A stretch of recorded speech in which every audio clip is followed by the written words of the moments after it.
સ્વામિનારાયણ હરે તારીખ આજે 27 મે 2026 રોજના અનુક્રમમાં આપણે શ્રી રામાનુજાચાર્ય કૃત વ્યાસસૂત્રનું શ્રીભાષ્ય જે છે તે જોઈ રહ્યા છે.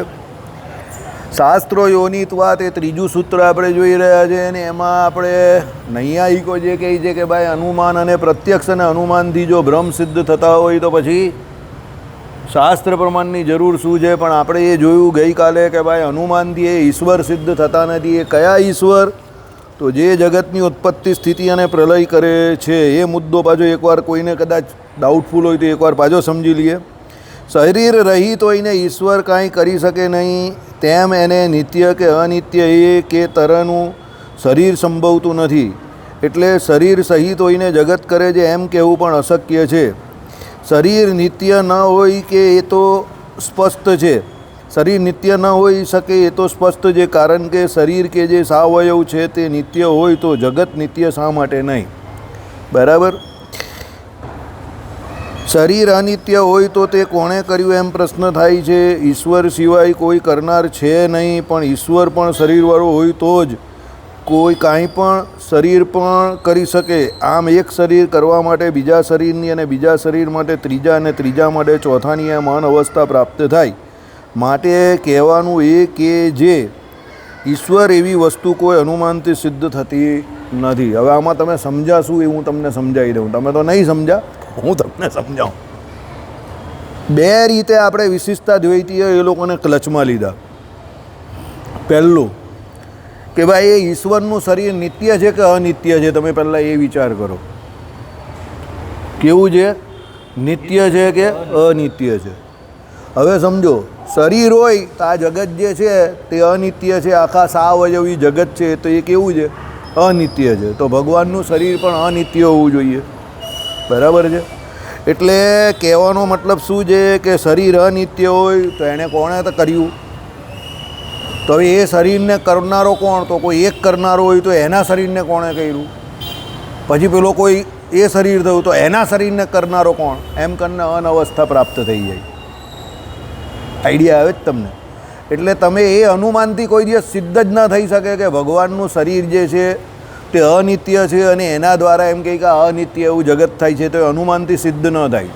જગત અનિત્ય છે એ તો સિદ્ધ થઈ જાય છે, કારણ કે એ તમને દેખાય છે. પણ ભગવાન અનિત્ય છે તે તમે સિદ્ધ કેવી રીતે કરો? એટલે ત્યાં એ અનુમાનથી સિદ્ધ ન થાય એ વાત ઉડાડી દીધી. બીજી, શરીર રહિત હોઈને ઈશ્વર કાંઈ કરી શકે નહીં, તેમ એને નિત્ય કે અનિત્ય કે તરેનું શરીર સંભવતું નથી. એટલે શરીર સહિત જ હોઈને જગત કરે છે એમ કહેવું પણ અશક્ય છે. શરીર નિત્ય ન હોઈ શકે એ તો સ્પષ્ટ છે. સમજો, હવે શરીર રહિત હોય તો એમ કહે કે એ કેવી રીતે આખું શરીરવાળું આ જગત કરી શકે? જે પોતે નિરવયવ છે તો એ સાવયવ કેવી રીતે કરી શકે? બરાબર. એટલે પહેલું તથ્ય એ ઉડી જાય કે એ શરીર રહિત છે, એ દલીલ તમે છોડી દેવું. હવે શરીરવાળું છે અને અનિત્ય છે તો એમાં પણ આ પ્રોબ્લેમ છે. એટલે અહીંયા કહેવાનો મતલબ શું છે કે તમે અનુમાનથી કોઈ દિવસ આ જગતની ઉત્પત્તિ સ્થિતિને પ્રલય કરે એવા ભગવાનને સાબિત નહીં કરી શકો, કારણ કે એ જગત જે છે તે અવયવવાળું છે. તો એના માટે તમારા ભગવાન કે બ્રહ્મ કે જે કોઈ કેવું તે પણ અવયવવાળા ઠરવા જોઈએ, એટલે સાકાર ઠરવા જોઈએ. હવે એ સાકાર હોય તો એ નિત્ય હોય કે અનિત્ય હોય? તો નિત્ય હોય એવું તો એ લોકો કહેતા નથી. એનું કારણ એવું છે કે એ લોકો કહે કે જગત અનિત્ય, તો એ ભગવાન કેવી રીતે અનિત્ય થાય? એટલે નિત્ય હોય. એટલે એ લોકો એક વખત એવું કહે કે ભાઈ અનિત્ય છે ભગવાન પર, તો ભગવાન અનિત્ય તો એ શરીરવાળા થયા. કારણ કે જેટલા આપણે અનિત્ય છે, આપણું શરીર અનિત્ય છે, તો એની ઉત્પત્તિ થઈ જ ને કોઈને કોઈ કાળે, અને એનું મૃત્યુ પણ થશે. તેમ ભગવાનનું પણ ઉત્પત્તિ અને મૃત્યુ થાય. હવે એ ભગવાનનું જો ઉત્પત્તિ ને મૃત્યુ થતું હોય તો એ કોણે કરી ઉત્પત્તિ એની? ચાલ ભાઈ, તો કોઈ એક બીજાએ કરી, તો પછી એની કોણે કરી? એમ કરીને અનવસ્થા થઈ જાય કે ભાઈ એ ભગવાનને બનાવનાર કોણ? એને બનાવનાર કોણ? એને બનાવનાર કોણ? બરાબર. કેમ આવું થાય છે આ લોકમાં? કારણ કે આપણી જેમ આ લોકો પરમાત્માને કોઈ નિત્ય અપ્રાકૃત દિવ્ય દ્રવ્યનું બનેલું વ્યતિરેકપણે પોતાના બ્રહ્મધાનમાં કાયમ બિરાજમાન એવું પરમાત્મા તત્વ છે એવું માનતા નથી. એટલે આપણે ભગવાનનું શરીર માનીએ છીએ, પણ એ આપણા જેવું નહીં માનતા કે જે ઉપજે છે. સમજો, ભગવાન આપણા કેવા છે તો બ્રહ્મધામમાં અક્ષરધામમાં પહેલેથી જ બિરાજમાન છે. અને એ ભગવાનને આપણે અનાદિ તત્વોમાં લઈએ છીએ. જીવ ઈશ્વરને માયા ત્રણ તત્વ વિશિષ્ટા દ્વૈત વેદાંતમાં કેવા છે? અનાદિ છે.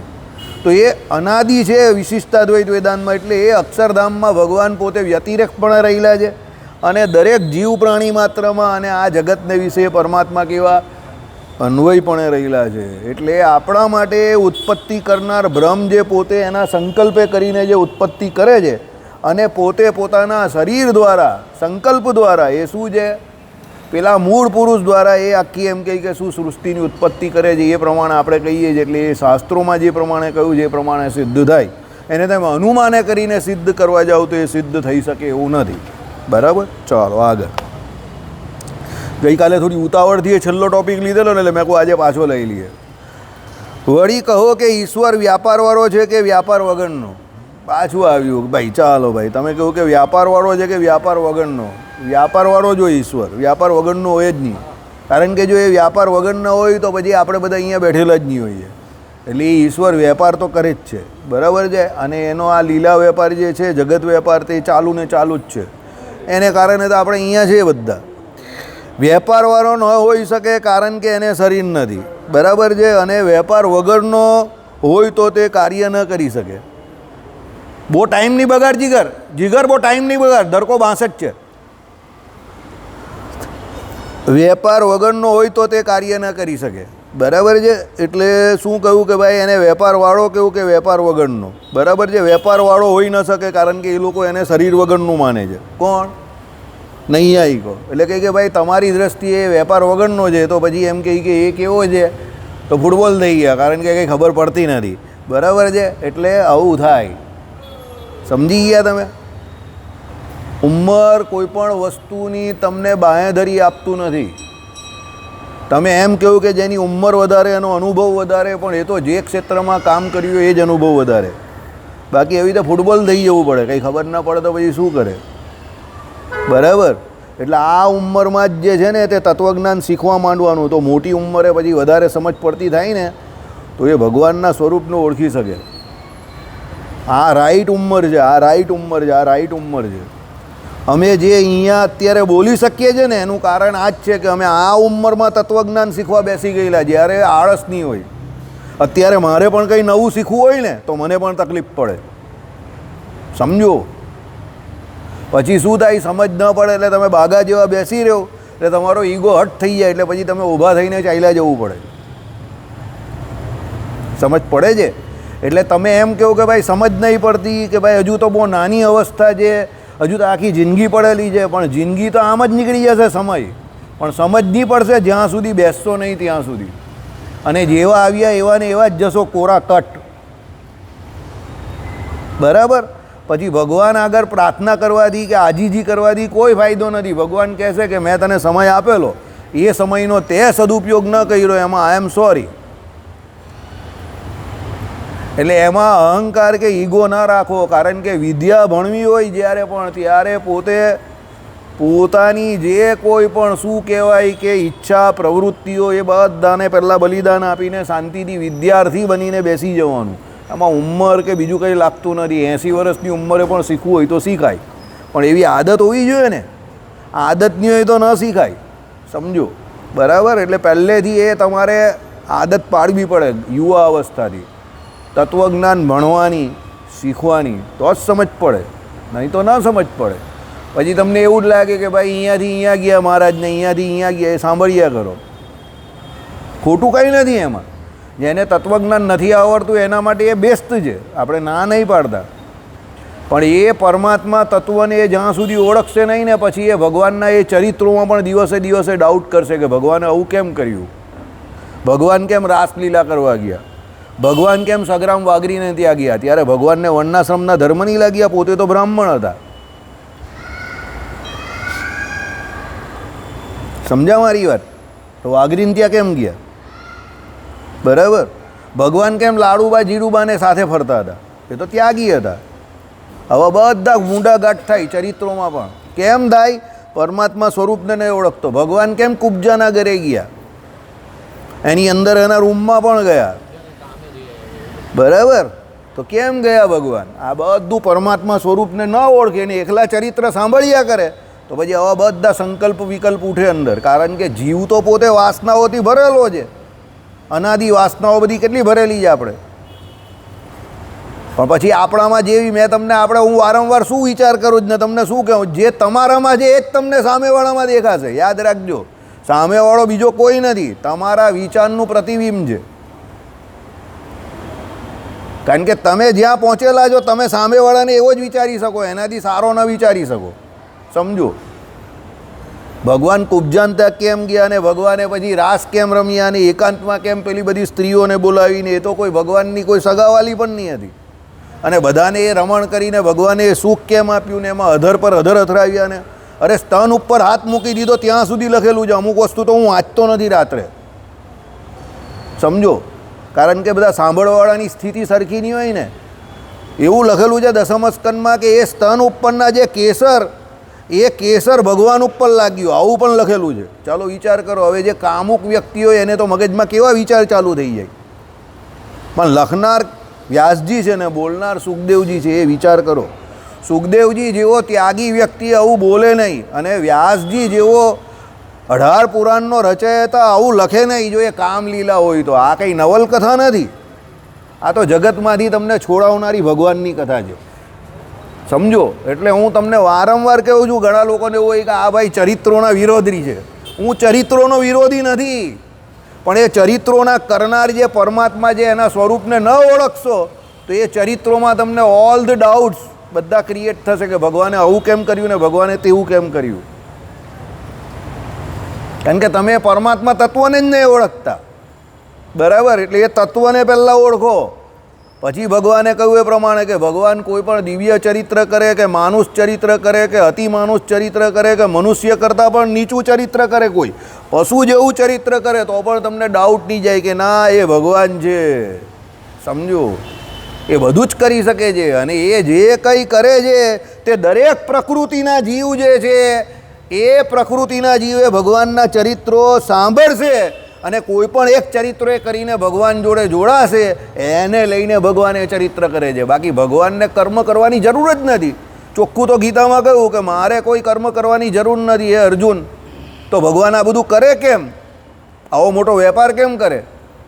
સમજો, એના છોકરાના લગ્નમાં ધમાલ, એના લગ્નમાં ધમાલ, એનો છોકરો પાછો કોઈ બીજાની છોકરીને ઉચકી લાવે ને આવડી ધમાલે મૂકે કેમ? એને તો બધી ખબર જ હોય ને. એના સસરાનતા ધમાલ, સ્વયંઅંતક મણી, બધે જ ધમાલ. તો આપણે એમ થાય કે આટલી બધી ધમાલ કેમ કરાવે છે? પણ એને ખબર છે કે ગ્રહસ્થના જીવનમાં આટલી બધી ધમાલ રહેશે, અને એ ધમાલમાં પણ મારામાં વૃત્તિ કેવી રીતે રાખે એ ભગવાન તમને શીખવાડે છે. એટલે આ બધી ધમાલ કરાવે છે. એ શું કહે છે કે અહીંયા આવીને તમે એમ વિચારો કે શાંતિથી જીવીશ અને પગ પર પગ મૂકીને ભજન કરીશ ને એક પગ અહીંયા ને બીજો અક્ષરધામમાં, તો એ પોસિબલ નથી. એટલે એ પોતે પોતાના જીવનમાં ધમાલ બતાવે છે. પણ એ પરમાત્મા સ્વરૂપને ઓળખાવવું જોઈએ ને. એ કુબ્જાનું ચરિત્ર તો બહુ ખતરનાક લખેલું છે. તમે સાંભળો તો તમને એમ થઈ જાય કે આ કેવું વાત, બરાબર? ભાગવતજીમાં એ ચરિત્ર તો બહુ ખતરનાક લખેલું છે. હા, બધું બહુ બલરામજીની, ઉદ્ધવજીને, હા, એ બહાર ફિલ્ડિંગ કરતા હતા. સમજો, એટલે એ ચરિત્રો ભગવાને બધા કરેલા છે એવા. પણ એ જ આપણી કસોટી છે કે એ ગમે તે કરે. પરીક્ષિતે જે પૂછ્યું કે ભાઈ આવા ધર્મની રક્ષા માટે, ધર્મના સ્થાપન માટે જે પરબ્રહ્મ પરમાત્મા શ્રી કૃષ્ણએ અવતાર ધારણ કર્યું, એવું અધર્મનું આચરણ કેમ કરે? ત્યારે સુખદેવજી કહે stop stop stop stop stop stop, અટકી જા મોટા ભાઈ, અટકી જા. આ તારા પ્રશ્ન જે છે તે અત્યારે અસ્થાને છે. આપણે કોની ચર્ચા કરી રહેલા તે તું વિચાર. આપણે કોઈ વિષયી જીવ જે છે, કામુક જીવ જે છે એના ચરિત્રો નથી ગાઈ રહ્યા. આપણે આ ભગવાનના ચરિત્રો ગાઈ રહ્યા છે, જે પૂર્ણ કામ છે, આપ્ત કામ છે, લીલાનંદ છે, આનંદગન છે. એને પોતે આનંદ મેળવવા માટે, કે આનંદ તો એ પોતે જ છે, એટલે આનંદી છે, આનંદનો સમુદ્ર છે. તો એ ભગવાનને બીજા કોઈની જરૂર જ નથી કે કોઈ કામ કરવાની કે કોઈ ચરિત્ર કરવાની. એ તો સામેવાળા જીવનો સંકલ્પ જોઈને એના એ પ્રમાણે સંકલ્પ પૂરા કરવા જાય છે. શૂર્પણખા હતી, બરાબર? તે શૂર્પણખા શું ઈચ્છતી હતી? ભગવાન રામચંદ્રના રૂપમાં મોહી ગયેલી છે, બરાબર છે? એટલે એ શૂર્પણખા પછી શું બનને આવેલી? કુબ્જા બનને આવેલી. કારણ કે એને ભગવાન રામચંદ્રજીનું રૂપ હતું ને તેમાં બહુ આસક્તિ થઈ ગયેલી. ભગવાન કે આમ રિયલી સોરી, હું અત્યારે તો તારી જોડે કંઈ કરી નહીં શકતો, પણ કોઈ દિવસ તને એ સુખ આપીશ. અને ભગવાને એ સુખ આપ્યું એટલે ભગવાને એનો સંકલ્પ પૂરો કર્યો છે. હવે આપણે આ બેકગ્રાઉન્ડ સ્ટોરી ખબર હોય નહીં એટલે આપણે કંઈ ભગવાન આવી રીતે કુબજાને ત્યાં એકલા ગયા ટીંચું ટીંચું ટાઈ ટાઈ, બરાબર, હોર્ન બજા કે પોપો, બરાબર, મામલા બહુ ગંભીર है. આપણે કહીએ ગંભીર નહીં સંગીન है, પેલો કંઈ સંગીન નહીં, साथ में संगीत भी है, બરાબર, और रंगीन भी है. સમજી ગયા? હા, પણ એ ભગવાન છે, સમજો, અગ્નિના કુંડ જેવા છે.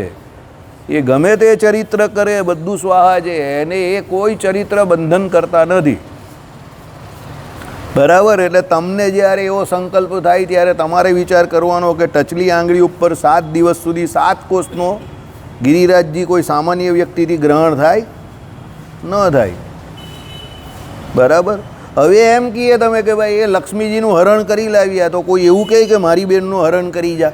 તેણે અર્જુનજીને શું કહ્યું કે જો આ દુર્યોધન પાછળ પડેલો છે સુભદ્રાની, એના કરતાં તું જય સ્વામિનારાયણ સમજી જાઉં જે કહું જ તે.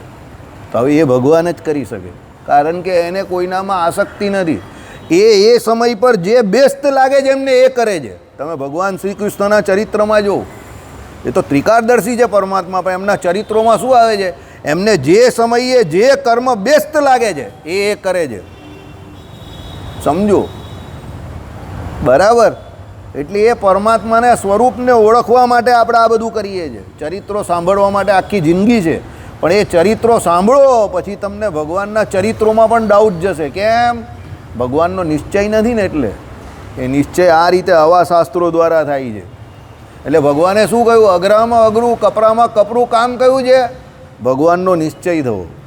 એટલે યુવા અવસ્થામાં આવી રીતે બેઠા હો અને આ પ્રમાણે પરમાત્માનો નિશ્ચય થયો હોય તમને પ્રોપર, તો પછી ભગવાન ગમે તે કરે ને તમને કંઈ ડાઉટ જ નહીં જાય. તમે કહ્યું કે ભાઈ સગ્રામ વાઘરીને ત્યાં ગયા અને સ્ત્રીના કપડાં પહેરીને ભાગ્યા ને, બરાબર છે. આજ્ઞા શું છે? બ્રહ્મચારીએ કોઈ દિવસ સ્ત્રીનો વેશ ધારણ કરવો નહીં, તો ભગવાને કેમ ધારણ કર્યો ભાઈ? ભગવાન પરમહંસ હતા ને, તો કેમ ધારણ કર્યો ભાઈ? ભગવાન છે, ચરિત્ર છે, કરી શકે. મારા જીવાને યાદ રહેતા હોય તેમ તમને પણ યાદ રહી જાય ને અંતકારે યાદ આવે કે ઘનશ્યામ મહારાજ આપણો સ્ત્રીનો વેશ ધારણ કરીને ઘણી વખત ગોપી બન્યા, ગીરધારી એમ કરીને સાંજે શયનને વિશે એ લોકો ભગવાનને ગોપી નથી બનાવતા, પણ કેવો મસ્ત લાગે. આપણા ઘનશ્યામ મહારાજ એટલે ઓલ ઇન વન છે, એને ગોપી બનાવે તો પણ શ્રેષ્ઠ લાગે, અને એને એકદમ જોરદાર ઘનશ્યામ ટોપ, લલ્લન ટોપ, એકદમ પુરુષોત્તમ નારાયણ પીળું પિતાંબર પહેરાવે, અક્ષરધામસ્થ, તો એમાં પણ એકદમ લલ્લન ટોપ લાગે, સમજો. ભગવાન છે એને કરીને વસ્ત્ર આભૂષણ અલંકાર શોભે છે. આપણું ઉલટું છે, આપણે કપડાં એ કરીને શોભીએ. તમે જો ભગવાન જે કપડાં પહેરે તે આપણે પહેરીએ તો નહીં શોભીએ, અને આપણે જે પહેરીએ તે ભગવાન પહેરે તો નહીં સારા લાગતા. આ જ વિલક્ષણતા છે. ભગવાનને જીન્સ પેન્ટ ને આ બધું પહેરાવે છે, પણ તમને એ દિવસે ભગવાનપણાનો ભાવ નહીં આવશે. ટોપી પહેરાવે, જીન્સ પહેરાવે, નહીં મજા આવે. આધુનિકતાને જોર પકડવું છે એટલે લોકો પહેરાવે છે, બરાબર છે. પણ જે શ્રીનાથજીમાં વાગા ધરાવે છે, કે જે વૃંદાવનને વિશે વાગા ધરાવે છે, જે વૈષ્ણવ સંપ્રદાયની સેવા રીતિ છે એ પ્રમાણે તમે વાગા ધરાવો તો જે ભગવાનનું ઐશ્વર્ય કે પુરુષોત્તમ નારાયણનું પુરુષોત્તમપણું તમને મૂર્તિમાં દેખાશે. મહારાજે કહ્યું ને કે મૂર્તિની સેવા કરનાર જે પૂજારી જે છે એનો ભાવ, એની પૂજા, એની ભક્તિ, એની ઉપર પણ એ મૂર્તિના ઐશ્વર્યનો, એના તેજનો આધાર છે. એટલે ભગવાનને તમે ભગવાન જ રહેવા દો. શાસ્ત્રોમાં જે પ્રમાણે કહ્યું એ પ્રમાણે જ એને વસ્ત્ર આભૂષણ અલંકાર પણ ધરાવો.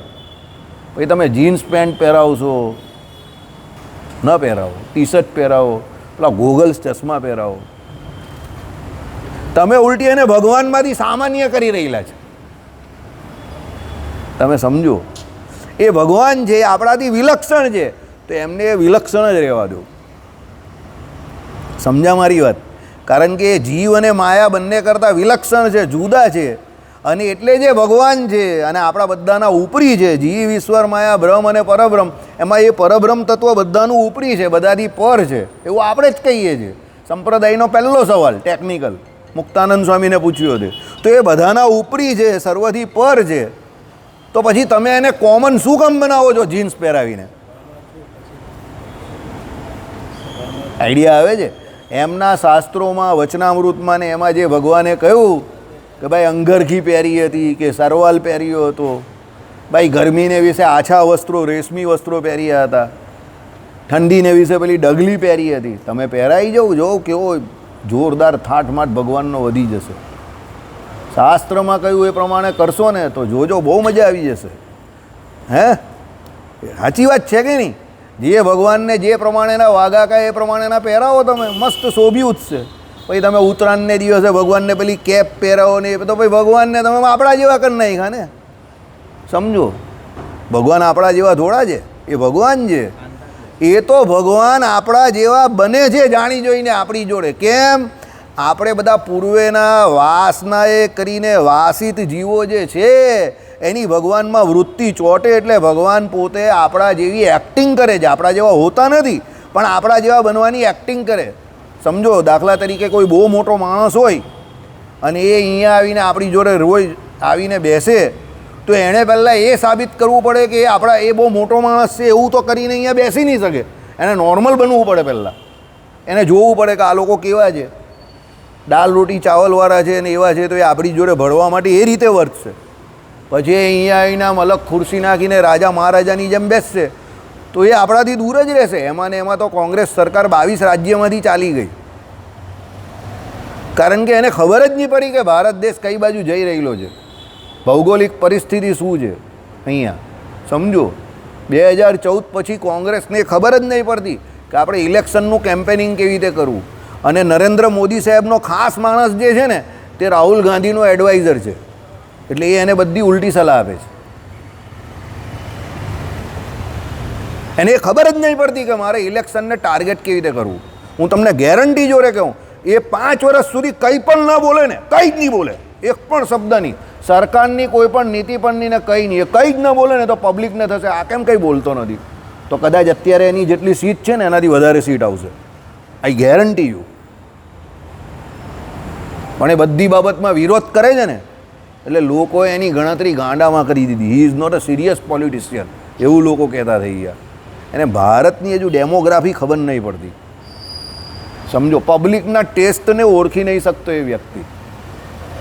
અને એના માટે એણે પેલી ભારત યાત્રા કરેલી ને એમ ભારતના ખૂણે ખૂણામાં જાતે ફરવું પડે કે અહીંયાની પબ્લિકને શું ગમે છે. સમજો, એ દિલ્હીમાં બેઠા બેઠા 10 જનપદ પર બેઠા બેઠા તમે બધી સ્ટ્રેટેજી બનાવો, કંઈ નહીં થાય. એ પછી કેરળમાં જ તમે જીતો. આઈડિયા આવે જ તમને? એટલે તમને મત આપનારો કોઈ એક જ વર્ગ છે. સમજો, તમે એક જ વર્ગના કોઈ, તમે એ પક્ષ તમારો કોઈ એક જ વર્ગનો રહી ગયો છે. એમાં ભૂલ કોની છે? તમારી ભૂલ છે. કેમ? જે તે પ્રદેશમાં જે તે રીત ચાલે છે એ તમે જાણી નહીં શકતા કે અહીંયા શું ચાલે છે. બેઠા બેઠા દિલ્હીમાં સ્ટ્રેટેજી બનાવ્યા કરો, એ નહીં ચાલે. આજના જમાનામાં જરા પણ ન ચાલે. ભગવાન આ કામ કરતા હતા. વૃંદાવનને વિશે આવ્યા તો ગોપાળો જોડે ભગવાને જે લીલા કરી, તો વૃંદાવનમાં ભગવાન ગોકુળવાસી જેવા જ છે પૂરેપૂરા. સમજજો તમે. અને દ્વારકામાં દ્વારકાધીશ જ છે. બધી ઐશ્વર્યવાળી લીલા, પેલી માધુરી, એકદમ માધુર્ય. સમજો, ભગવાનને આ કામ આવે. ભગવાન છે. શ્રીજી મહારાજે શું કહ્યું? જેમ નટ એની લીલામાં સૌથી વધારે પાવરફુલ હોય એમ ભગવાન જેવો તો કોઈ નટ નથી. જે વેશને ધારે એને પરિપૂર્ણ એ પ્રમાણે ભગવાન શું કરી શકે છે? એક્ટ કરી શકે છે. રાજા છે તો રાજા છે, સાધુ છે તો સાધુ છે. સ્વામિનારાયણ ભગવાન આવ્યા તો એમણે સાધુ રૂપે ભગવાન કે અમે ભાજી તરકારી પણ ન તોડીએ. સામેવાળા તળવા ઉભારીને ઉભા રહેલા કે ભાજી તરકારી તોડો, મહારાજે ના પાડી દીધી. કેમ? સાધુ રૂપે આવેલા. સમજો, આ બધું સમજવું બહુ અઘરું છે. એના માટે સત્પુરુષો અને સત્શાસ્ત્રોનો સંગ જોઈએ, ત્યારે તમને ભગવાનનો નિશ્ચય થશે. ભગવાને શું કહ્યું? સાધુ રૂપે આવે છે ત્યારે ભગવાનમાં શાંતતા નામનો એક સૌથી મોટો ગુણ હોય છે. ભગવાન બહુ શાંત રહી છે, પ્રશાંત મૂર્તિર નિર્દોષ. અને રાજા રૂપે આવે છે ત્યારે તો ભગવાન કોઈને ગરદન પણ માળે ને મૃગિયા પણ કરે અને યુદ્ધ પણ કરે અને 16,108 રાણીઓ પણ કરે. એને ત્યાં 10-10 છોકરાઓ પણ થાય, એક છોકરીઓ પણ થાય, 56 કરોડ યાદવ પણ થઈ જાય, બધા બંગલામાં પણ રહેતા હોય જોરદાર, ને ભગવાનનો જોરદાર થાટમાટ હોય. રાજાની જેમ રહી. રાજા એટલે રાજા. ને પછી જે કોઈ સામે આવ્યો એના કટકા આવે, એના ભૂક્કા કટકા કચ્ચર ઘાણ કરી નાખે. કેમ? રાજા રૂપે આવેલા છે. પણ એક વાત બહુ કોમન છે વચનામૃત કે એ પ્રમાણે કે એ રાજા રૂપે હોય કે સાધુ રૂપે હોય, જે કોઈ જીવ એના શરણે જાય છે એ બધાનું કલ્યાણ એ ભગવાન કરે છે. કલ્યાણની રીત એક જ છે કે એનામાં જોડાવું. એ પછી કંસ ભયે કરીને ભગવાન જોડે જોડાય, કે ગોપીઓ કામ ભાવે કરીને ભગવાનમાં જોડાય, કે દ્રૌપદીજી સ્નેહ કરીને ભગવાનમાં જોડાય, પણ બધાનું કલ્યાણ.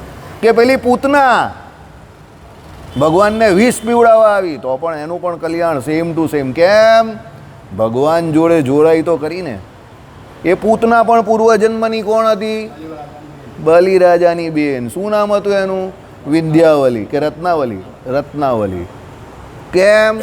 પહેલાં પેલો નાનો બાળક બનીને આવ્યો વામનજી, તો એને એવું થયું કેટલો મસ્ત બાળક છે, આને તો મારે એમ કહી કે સ્તનપાન કરાવવું છે. કેમ? બહુ નાનો બાળક, બહુ રૂપાળો દેખાય છે, મારા દીકરા જેવો દેખાય છે, આવું એણે વિચાર્યું. ભગવાન કહે તથાસ્તુ. પણ પછી એણે બલિ પાસેથી બધું લઈ લીધું, ત્રિલોકીનું રાજ્ય. આ તો બહુ નાલાયક નીકળો, इसने तो चीटिंग कर दिया. इतना छोटा बच्चा होकर ત્રિવિક્રમ ભગવાન ત્રિલોકીનું રાજ્ય લઈ લીધું. આને તો મારી પાસે ઝેર હોય તો હમણાં શું પીવડાવી દઉં ને મારી નાખું. ભગવાન કહે તથાસ્તુ. વામનજી ત્રિકમજી થયેલા. તમારે જુનાગઢમાં રણછોડજી ત્રિકમજી તે જ વામનજી જ. વામનજી ત્રિવિક્રમ રૂપ, ત્રણેય લોકને માપી નાખ્યા તે, 2 લોકને માપ્યા અને ત્રીજું એના માથા પર પગ મૂક્યો. એ ત્રિવિક્રમ રૂપ ધારણ કર્યું એટલે પેલી બેનને એવું થઈ ગયું કે આણે તો ચીટિંગ કર્યું મારા ભાઈ જોડે, હવે મારે એને દૂધ નહીં પાવું, દૂધની અંદર ઝેર પીવડાવી દઉં. ભગવાન કહે તથાસ્તુ. એટલે તો હું તમને કહું છું ભગવાન કેવા છે તો તમારા સંકલ્પ જેવા છે. તમારા સંકલ્પ જેવા એવા જ ભગવાન છે. તમે કેવું કે મારા ભગવાન આવા તો ભગવાન એના જેવા બની જશે. તમે કેવું કે આવા તો એના જેવા બની જશે. ભગવાન તો કંઈ જ છે, આઈ એમ રેડી ફોર યુ. પણ તમારામાંથી તમે કંઈક તો કરી શકો ને. દુશ્મનાવટ કરવી છે તો કરો એની જોડે, પણ હા નથી એના માટે. જા ભાઈ, તારા માટે નથી. હા, સો સિમ્પલ. થિયરી બહુ સિમ્પલ છે. ઘરમાં આપણા બા હોય તે શું કહે, કેરીની સિઝન છે, હાફૂસ કેરીના કટકા કરેલા છે, રાજાપુરીનો રસ કાઢેલો છે, ફ્રીજમાં મૂકેલો છે, તારે જમવો હોય તો જમવાના સમય પર લઈ લેજે, નહીં ખાવું હોય તો તારી ઈચ્છા. બા તો બહાર ચાલી ગઈ, પછી તમે જમવા બેઠા ત્યારે તમે રસ ને કેરીના કટકા ન ખાધા તો એ કોનો વાંક છે? તમારો વાંક છે. પછી બાપા આવીને બધું સાફ કરવાના જ છે. એટલે તમે એમ કહેશો કે ભગવાન નથી, તો જે એમ કહે છે જીગર જેવા ભગવાન છે મેં તો પૂરા લૂંગા, તો ભગવાન કહે લે તું પૂરો લઈ લે. બંને પ્રકારના લોકો છે ને, સમજો. એટલે ભગવાન કેવા છે તો તમે જેવું ઈચ્છો એવા જ બની જાય તમારા માટે. સત્યકામ સત્ય સંકલ્પ વિજરો વિમૃત્યુ. સમજો. એટલે એ પરમાત્મા તત્વને, એ સ્વરૂપને ઓળખવું એ જરૂરી છે. એના માટે શાસ્ત્રોયોનિત વાત. હવે સમજ્યા? એ જે ભગવાનનો નિશ્ચય જે થાય એના માટે શાસ્ત્રોયોનિત વાત. એના માટે શાસ્ત્રો જવાબદાર છે કે એનો નિશ્ચય એમને એમ નહીં થતો. ભાઈ એ જગતની ઉત્પત્તિ સ્થિતિને પ્રલય આવું કેમ કહે છે શાસ્ત્રોયોનિત વાત ને? એમાં જગતની ઉત્પત્તિ સ્થિતિને પ્રલયને જ કેમ વચ્ચે લાવ્યા? તો કોઈના મગજમાં આવે છે? બોલ. Use your brain mister software engineer. I am right or wrong? Software ને? ઓકે, ચાલો બોલ ભાઈ. ઓકે, બીજું કંઈ બોલો મનીષભાઈ. अपना दिमाग लगाओ, दिखाओ पे मत जाओ, अपनी अकल दौड़ाओ. पूछेगा मैं सही पूछेगा तो सही. અહીંયા બેસીને આપણે કંઈ પેલી બ્રાહ્મણજી આપણા કથા કરે ને આપણે બધા ઊંઘી રહેવાનું એવું નથી. તમને પણ ચાન્સ આપીશ. એ પહેલાં બીજાને બોલો.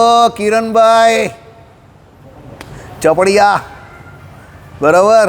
તમે તો સિંધી છો ને? ચાલો બોલો. સાહેબ હશે છે. બોલ ભાઈ. કેમ ભાઈ? નિશ્ચય કરવામાં શાસ્ત્રોયોનિત વાતમાં જે જગતની ઉત્પત્તિ સ્થિતિને પ્રલય કરે છે એ રીતે એના નિશ્ચયની વાત કરી. કોઈ બીજી રીત કઈ કેમ નહીં મળી? કેમ એવું જ કહ્યું? બોલ. आज एकादशी है, हमारे अंदर आज अनाज का दाना पड़ा नहीं है, तो आज तो हम भी खींचेगा. बोल जय प्राजी, मदद कर. ભગવાનમાં જ છે. ઓકે બોલ ભાઈ, પેલા પાછળવાળા ભાઈ સંતાઈ ગયેલા જ તે બોલ.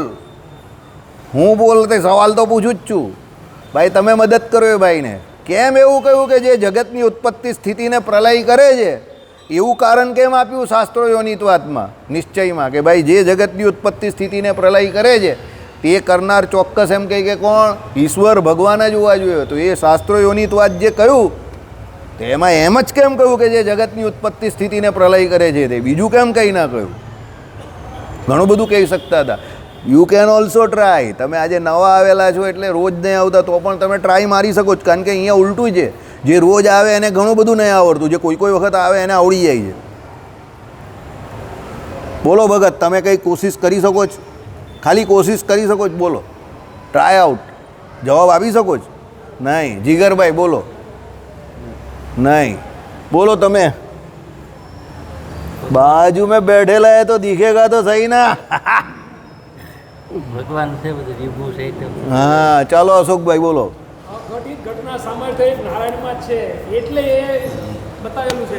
ના બોલો. ચાલ ભાઈ ટ્રાય માર. કયું? ઓકે. પણ એવું અહીંયા આપણા માટે કેમ કહ્યું કે શાસ્ત્રો યોનિત્વાદ જગતનો વેપાર કરે છે કે જગતની ઉત્પત્તિ સ્થિતિને પ્રલય કરે છે એ કરનાર જે હોય એ જ ભગવાન હોય? એવું કેમ અહીંયા કહ્યું? તમે હજુ પહોંચી નહીં શક્યા જગ્યા પર. અરે આપણે આ જગત જ દેખાય છે, જગદીશ કા દેખાય છે.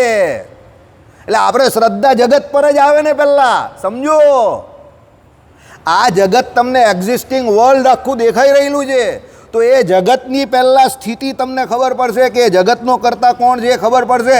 ધેન યુ વિલ ડિસાઇડ કે હુ ઇઝ ગોડ. એટલે કહ્યું જગદીશ તમને દેખાતો નથી, આવી તો ગયું આમાં કે એનો કરતા જે છે તે તો અદ્રષ્ટ છે, એકા દેખાય જ. પણ જગત તમને દેખાય છે ને એટલે કહ્યું કે આ જગત જે તમને દેખાય છે તો એ જગતનો તો તમને નિશ્ચય છે કારણ કે દેખાય છે. તો એને કરનાર પણ કોઈ હોવો જોઈએ ને. એટલે જગત પરથી જગદીશને સાબિત કરે છે શાસ્ત્રો યોનિત્વાદ. દરેક વાત શાસ્ત્રમાં લખેલી ન હોય. યુઝ યોર બ્રેઇન, મગજનો ઉપયોગ કરો. જગત તમને દેખાય છે, જગદીશ નહીં દેખાતું. તો જગત શું છે? જગદીશનું ક્રિએશન છે ને. તો એ ક્રિએશન છે, તમે જગતને જો એટલે તમને થાય કે આ કોણે બનાવ્યું હશે, કોણે બનાવ્યું હશે. Then you will rich two ઈશ્વર કે ના એને બનાવનાર કોણ કરતા હોય. તો જીવ તો હોઈ ન શકે, તો કોણ હોઈ શકે? પરમાત્મા હોઈ શકે. પણ તમને જ્યારે એવો વિચાર આવે કે આ જગત આટલું મોટું છે એ કોણે બનાવ્યું હશે ત્યારે એ શક્ય બને ને તમે એ જગતના ઈશ્વર જગદીશ સુધી પહોંચો ને. જગત તમને દેખાય છે પણ જગદીશ અદ્રષ્ટ છે. એટલે કહ્યું શાસ્ત્રો યોનિત્વાદ. સમજ્યા? ચાલો ઓકે. એટલે શું કહ્યું? અને વેબ બોલો બોલો. શાસ્ત્રો યોનિત્વાદ. શાસ્ત્રો યોનિત્વાદ એટલે શું છે? શાસ્ત્રો દ્વારા એ ઈશ્વર જે છે એ પરબ્રહ્મ પરમાત્મા પુરુષોત્તમ છે એનો નિશ્ચય થાય છે. તર્કા પ્રતિષ્ઠાના તાના પછી આવશે. તર્ક દ્વારા નહીં થતો. હવે સમજો શાસ્ત્રો યોનિત્વાદ કેમ કહ્યું છે કે ભાઈ શાસ્ત્રોમાં એવું કહ્યું કે ભાઈ તમે કહ્યું કે આ જગત તમને જે દેખાય છે તે જગતનો કોઈ કરતા હોવો જોઈએ અને બનાવનાર કોઈ હોવો જોઈએ. તો તમે પ્રત્યક્ષ પ્રમાણથી એને સિદ્ધ ન કરી શકો, અનુમાન પ્રમાણથી તમે સિદ્ધ ન કરી શકો. પણ શાસ્ત્ર એક એવું પ્રમાણ છે જેના દ્વારા તમે સિદ્ધ કરી શકો કે આ જગતને ઉત્પન્ન કરનાર કોઈ એક કરતા છે. તે કોણ? પરબ્રહ્મ પુરુષોત્તમ નારાયણ. એટલે શું કહ્યું? જગત દ્વારા એ જગતના કરતા પરબ્રહ્મ પુરુષોત્તમ નારાયણ એનો નિશ્ચય તમને જો થતો હોય તો એ કેવી રીતે થાય? શાસ્ત્રો દ્વારા. શાસ્ત્રો યોનિત્વાદ. કેમ? એ પરબ્રહ્મ પુરુષોત્તમ નારાયણ તો તમે જોયા નથી સાધન દશામાં કોઈએ જોયા છે ભાઈ? અહીંયા તો હું દંડવટ કરીશ. પણ એમનું ક્રિએશન આ જગત તમને દેખાય છે. સમજો તો આ જગત જે છે આખું એક્ઝિસ્ટિંગ વર્લ્ડ તમે જોઈ રહેલા છો તો એ જગત જે સાવયવ 14 લોકનું બ્રહ્માંડ આમાં કહીને થાકી ગયા એ લોકો. સાવયવ ભુવનોએ સહિત. તો ભુવન કયું? આ 14 લોકનું બ્રહ્માંડ જે આખું તમને સા અવયવ ઉપરથી નીચે સુધી દેખાય છે, તો એનો કોઈને કોઈ કરતા તો હોય ને. તો એ કરતા કોઈ છે તો એ કોઈ સામાન્ય પુરુષ તો હોઈ ન શકે. તો એના માટે કોઈ અસામાન્ય પુરુષ વિલક્ષણ હોવો જોઈએ. તો એ કોણ?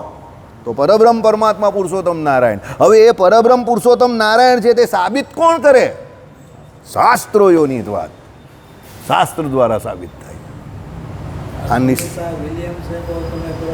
મોરે કેવું જોરદાર એને કહ્યું છે. જે ભાગવતજીમાં જે ચમત્કાર પંચમ સ્કંદમાં કહેલા છે એ બધા ચમત્કારે સુનીતા વિલિયમ્સે એની દ્રષ્ટિની સામે જોયા. મંત્રનું કેટલું બધું સુનીતા વિલિયમ્સે બેન આપણે અંતરિક્ષમાં ગયા હતા, ખબર જ હશે તમને. Indian origin.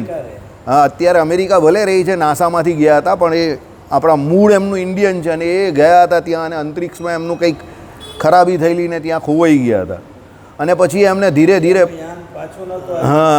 અંદર પેલા આવરણની અંદરથી પાછું ના આવી શકતું હતું. પછી ધીરે ધીરે એમને જે પ્રમાણે આઈડિયા આવ્યો અને આપણા મંત્રો અને આ બધું જે કહ્યું હતું એમણે બોલવાનું શરૂ કર્યું. અને એમણે શ્રીમદ ભાગવતમાં જે પ્રમાણે એમણે ત્યાં બેઠા ઓનલાઈન જે કરતા હોય એ પ્રમાણે એમણે શ્રીમદ ભાગવત જે શાસ્ત્ર છે એમનું એમણે રીડિંગ કર્યું અને બ્રહ્માંડની રચના ને એ બધું એમણે જોયું ત્યાં. અને એ પ્રમાણેની બધી ઘટનાઓ પણ એમણે જોઈ. ઈશ્વર ઉપર વિશ્વાસ રાખીને એમણે મંત્ર જાપ ચાલુ કર્યા અને પછી એમને ઈશ્વરીય શક્તિનો અનુભવ થયો અને એમનું જે યાન જે હતું તો ફટાક દઈને અંદર ઘૂસી ગયું ભગવાનને યાદ કરવાથી. બોલો, ખાલી એના હિસાબે જ રિટર્ન થયું. એટલે એમની એ શ્રદ્ધા અને એને સમજો એને શું બુદ્ધિ શું આવી કે એ જગ્યા પર પહેલાં તો એની પણ બુદ્ધિ બેર મારી ગયેલી કે હવે આપણે ગયા. પણ પછી એને એવું થયું કે પ્રયત્ન કરવામાં શું વાંધો. તેણે આપણા શાસ્ત્રો જે છે એ શાસ્ત્રો વાંચવાના ત્યાં શરૂ કર્યા કે બ્રહ્માંડની રચના આપણા શાસ્ત્રોમાં બતાવેલી સનાતનના. શ્રીમદ ભાગવતના પંચમ સ્કંદમાં છે જ. અને ફોર યોર કાઇન્ડ ઇન્ફોર્મેશન આપની રાતની સભામાં આપણે એ પણ ચલાવવાના જ છે. આમ બ્રાહ્મણ છે. અને પછી એને મેરે ખ્રિસ્તીને પરણી ગઈ ત્યાં જઈને. એટલે બરાબર. એટલે આપણા શાસ્ત્રો પરનો વિશ્વાસ એનું યાન અહીંયા એને પાછું લઈને આવી. સમજો, એને એની આખી ઘટના લખેલી છે અંદર. મેં સાહેબને મોકલેલું છે. હું બહુ ઓછા લોકોને મોકલું કારણ કે ઘણાને શું હું લખું એટલે અંદર મોકલું એમાં રસ નહીં હોય. એટલે પછી પેલો કે આવું શું મોકલો આ બધું સુનીતા વિલિયમ્સના હાથ, એટલે પછી હું ઘણાને નહીં મોકલું. હા, એટલે ઘણાને શું હોય એ બાબતમાં નોલેજ નહીં હોય ને ઘણાને રસ પણ નહીં હોય કે આ બધું કેમ મોકલું, આ બધું બ્રહ્માંડનું ને આને તેને. એટલે પછી હું બધાને નહીં મોકલતો. મને ખબર સાહેબને રસ પડશે એટલે મેં એમને મોકલું. તમને પણ મોકલી આપીશ, મારી પાસે છે. બહુ સરસ લખેલું છે કે આપણા શાસ્ત્રો ઉપર વિશ્વાસ રાખવો એ કેટલો ફાયદાનો છે. એમણે જે વાંચ્યું અંદર તે સેમ ટુ સેમ એમણે ત્યાં યાનમાંથી જોયું. Same to same. બરાબર. એટલે આ તો કેવું છે, શ્રદ્ધાવાન લભતે જ્ઞાનમ. એમને એ શ્રદ્ધા થઈ. જો એક વસ્તુ યાદ રાખજો, ખરા સમય પર થયેલી શ્રદ્ધા જ કામમાં આવે છે. સમયે થયેલી શ્રદ્ધા કોઈ કામમાં નથી આવતી. એમને એ ખરા સમય પર શ્રદ્ધા થઈ જે એમને બચાવીને લઈ આવી. બરાબર. ચલો, એટલે અહીંયા શું કહ્યું? અને વેપાર વગરનો હોય તો તે કાર્ય ન કરી શકે મુક્ત જીવોની પેઠે. મુક્ત જીવ છે તેને કોઈ વેપાર નથી. બરાબર છે. એટલે તો એને મુક્ત છે, એ કાર્ય નહીં કરતા. બરાબર. એટલે તો એને મુક્ત કહેવાય. એ કાર કર્મ માયાથી પર છે. જેને કાર્ય કરવું છે તે તો બધા રાજસ્થાનથી અહીંયા આવે છે. બરાબર છે. કાઠિયાવાડથી અહીંયા આવે છે. ઘણા લોકો કાર્ય કરે છે અહીંયા સવાર સાંજ, કોઈ હીરા બજારમાં, કોઈ ટેક્સટાઇલમાં. અમારા સુરતી જે છે તે બધા અનાદિ મુક્ત છે. બરાબર. એ લોકો પહેલેથી જ્યાં બેઠેલા ત્યાં જ બેઠેલા છે. એ લોકો બધા મુક્ત જીવ છે. એ લોકોને કામ કરવાની કોઈ જરૂર જ નથી. ભાડેથી આપી દઈને આખી જિંદગી કાઢી નાખે. પેલા GIDC-વાળા આપણા કાકા આવેલા નથી, વિજયભાઈના ખાસ છે. કેમ વિજયભાઈ? ભાડેથી આપીને જિંદગી નીકળે જ ને મસ્ત એમની. એકલા જ જીવે છે કાકા, શાંતિથી એકલા જ જીવે છે, મસ્તીથી. બરાબર કે નહીં? ને મસ્તીથી જીવે જ ને. હજુ યાદશક્તિ કેવી વિજયભાઈ? ટકાટક કે નહીં? તો પછી દિનેશભાઈ પેલા આજે નથી આવ્યા તે યાદશક્તિ હજુ બી જોરદાર એમની. હી 74 ઓર 75. ને એમને આપણા સત્સંગની રજની માહિતી હોય, રાતની સભાની પણ. કયા દિવસે હું શું બોલેલો હું ભૂલી ગયો, એમને યાદ હોય. દિનેશભાઈને બધું યાદ. તમે આમ બોલેલા વાસુદેવભાઈ, એટલે હું કહું યસ આઈ એમ સોરી. ઉંમર કેટલી? 74, 75. એટલે age is just a number. તમારી શ્રદ્ધા હોય તો બધું યાદ રહે. બરાબર. ચલો, જગતરૂપી કાર્ય માત્ર ઈચ્છારૂપી જ વેપારવાળા કર્તાએ બનાવેલું છે એમ કહેતા પક્ષને અપ્રસિદ્ધ વિશેષણ લાગે છે. એટલે સાંભળો, કેવળ ઈચ્છારૂપી જ વેપારથી કાર્ય કરનારો કર્તા કોઈ સ્તરે જાણ્યો નથી. ભાઈ તમે ઈચ્છા કરો એટલે એ કર્તા બની જાય એવું કોઈ જગ્યા પર દેખાતું નથી. ઈચ્છા તો ઘણા બધા લોકો કરે છે. અત્યારે જ ઘણા બધા 10,000થી ઓછામાં ઓછા વધારે લોકોને ભારતના પીએમ બનવું છે. બરાબર, 25 વર્ષથી આંટા મારે છે, પણ કોઈ બની શકતો નથી. કારણ કે ઈચ્છા કરવાથી કંઈ પીએમ કે સીએમ બનાતું નથી. બરાબર, હું પણ ઘણી બધી ઈચ્છા કરતો જ હતો વર્ષો પહેલાં. હવે બધી ઈચ્છાઓ છોડી દીધી. બરાબર, કારણ કે હું પહેલાં આઈપીએલ જોતો હતો ને, તો પેલા હાથીને જોઉં ને તો મને એમ જ લાગે કે આ હાથીમાં એવું તો શું છે કે મુકેશ અંબાણીને ત્યાં આવી ગયો. બરાબર, પણ પછી મેં ઈચ્છાઓ પછી ધીરે ધીરે શાસ્ત્રનું જ્ઞાન થયું ને એટલે મેં થયું કે ના, એ બરાબર છે ત્યાં, હું મારી જગ્યા પર બરાબર છું. ચાલો, એટલે શું છે કે ઈચ્છા માત્રથી કોઈ કાર્ય સિદ્ધ થતું નથી. બરાબર, ચાલો. અને દ્રષ્ટાંત સાધ્ય રહિત થાય છે. કાર્યનું જે કોઈ દ્રષ્ટાંત આપશો, જેમ કે ઘટ, તેમાં કેવળ ઈચ્છારૂપી વેપારથી જ કાર્ય ઉપજાવનારો કરતા નહીં જોવામાં આવે. દાખલા તરીકે ઘડો બનાવવો છે. જીગરને ઈચ્છા છે કે મારે ઘડો બનાવવો છે, પણ જીગરભાઈ તમે ઘડો બનાવી શકો? હે? ન બનાવી શકે. એ તો એટલો ધીમેથી બોલે છે એટલે ન જ બનાવી શકે.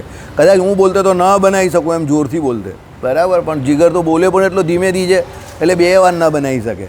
બરાબર, એટલે કહેવાનું તાત્પર્ય શું છે, તમે કોઈ કાર્ય કરી શકવાની ઈચ્છા રાખો, ફક્ત એનાથી કાર્ય થઈ જતું નથી. એટલે ઘટ બનાવવા માટે કુંભાર જોઈએ. ઘટ એટલે ઘડો, અને એ કુંભારમાં એ ઘડો બનાવવાની પૂરેપૂરી આવડત જોઈએ. અને એની જોડે એને સહકારી કારણ એવા પેલા દંડ છે, ચક્ર છે, માટી જે ઉપાદાન કારણ છે એ પણ જોઈએ. આટલી વસ્તુ ભેગી થાય તો એ ઘટ બનાવી શકે. ઈચ્છા માત્રથી કંઈ થતું નથી. કારણ કે અહીંયા બેઠેલા 90% લોકોને માલદાર થવું છે. બરાબર, પણ હું જવાબદારીથી કહું કે 50-60% લોકો જેવા આવેલા એવા ને એવા જ છે. બરાબર, 30-40% જે કોઈ છે તે આગળ નીકળી ગયા હશે, પણ 51% તો જેવા આવેલા એવા ને એવા જ છે. બરાબર છે, એટલે ખોટું નહીં લગાડવાનું. એમાં ઈચ્છા એકલું પરિબળ નથી એવું કહેવા માગે છે. એટલે એ સિદ્ધાંત છે. એટલે એમાં તમને કોઈ હું ટાર્ગેટ નહીં કરતો, આ તો શાસ્ત્રનો સિદ્ધાંત છે, એ તમને કહું છું. ચાલો, માટે દર્શન અનુસાર ચાલતું ઈશ્વરનું અનુમાન દર્શન અનુસાર જ પાછું ભરે છે. દર્શનો કેટલા દર્શન છે મોટા ભાઈ? 6 દર્શન. કયા કયા દર્શન બોલો? ઓકે, 18 વર્ષની ઉંમર, સોફ્ટવેર એન્જિનિયર, આર્ટ્સનો વિષય છે. દર્શનશાસ્ત્ર તમારી જોડે જે વાત કરેલી તે આ છોકરો સભામાં આવીને બોલે છે. કોલેજના 3rd સેમિસ્ટરમાં છે અત્યારે. 6 સેમિસ્ટરમાં કે એક્ઝામ આપી ને 6ની. સમજી ગયા? રુચિ હોવી જોઈએ તો યાદ રહી. 6 દર્શનશાસ્ત્ર એ ભગત બોલ્યા. સાંખ્યશાસ્ત્ર, યોગશાસ્ત્ર, ઉત્તર મીમાંસા, પૂર્વ મીમાંસા, નૈયાયિક અને વૈશેષિક. એમાં નૈયાયિક અને વૈશેષિક જે છે તે નાસ્તિક દર્શન છે, અને પહેલાં 4 જે છે તે આસ્તિક દર્શન છે. સમજી ગયા? હવે શું કહ્યું અહીંયા?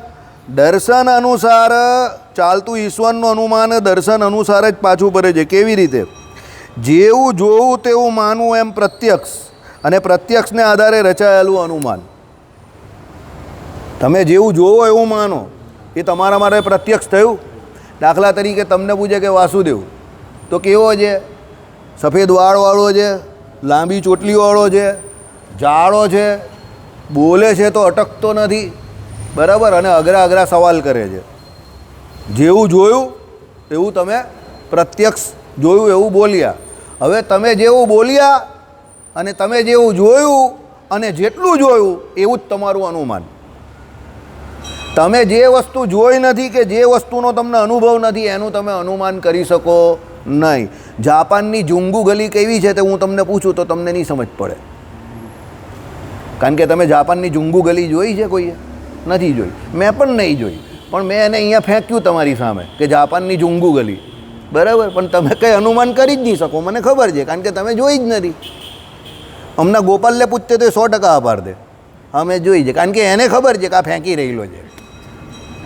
એને પ્રત્યક્ષ ખબર છે ને કે આ ભાઈ અહીંયા જુંગુ ગલીનું નામ દે છે, એટલે એવી જુંગુ ગલી કોઈ હોય નહીં. સમજી ગયા તમે? પણ તમને એમ કે કદાચ આ ભાઈ બોલે તો હોઈ શકે છે. આઈડિયા આવે છે. એટલે જાપાનમાં રહી જુંગુ ગલી, હવે એ જુંગુ ગલી હું તમને કદાચ બતાવું ગૂગલ મેપ પર, તો તમે કહો કે હા જુંગુ ગલી, તો તમને બીજો કોઈ પૂછે હા ભાઈ જોયેલી છે ગૂગલ મેપ પર જુંગુ ગલી.